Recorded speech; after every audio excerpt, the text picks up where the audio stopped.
Individual piety, بہت اعلیٰ کردار، بہت اعلیٰ تقوی، بہت زاہد، بہت عابد، سب کچھ ہے، لیکن اس نظام کا حصہ ہے جو نظام باطل ہے۔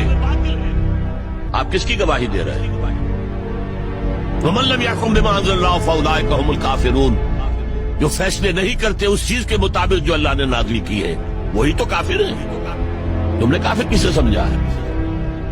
وَمَن لَّمْ يَحْكُم بِمَا أَنزَلَ اللَّهُ فَأُولَٰئِكَ هُمُ الظَّالِمُونَ، جو اللہ کی اتاری ہوئی شریعت کے مطابق فیصلے نہیں کرتے وہی تو مشرک ہے۔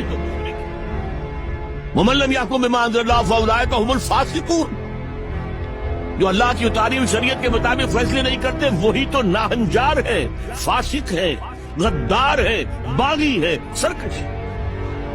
یہ تین فتوے ہیں مفتی اعظم کے۔ مفتی اعظم کون ہے؟ اللہ۔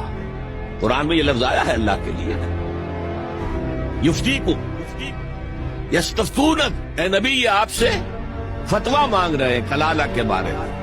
قل اللہ یفتیکم، کہہ دیجیے اللہ فتویٰ دیتا ہے۔ لو تو مفتی اعظم کون ہے؟ یہ سارے دنیا کے مفتی مل کر بھی اگر مفتی بن جائے تو کیا اللہ کے برابر ہوں گے؟ اور اللہ کا فتویٰ یہ ہے جو اللہ کی اتاری ہوئی شریعت کے مطابق فیصلے نہیں کرتے وہی تو کافر ہے، وہی تو ظالم ہے، وہی تو مشرک ہے، وہی تو فاسق ہے، وہی تو سرکش ہے۔ اور یہ تین فتوے ایک رکوع میں آئے ہیں، سورہ مائدہ کا رکوع نمبر 7۔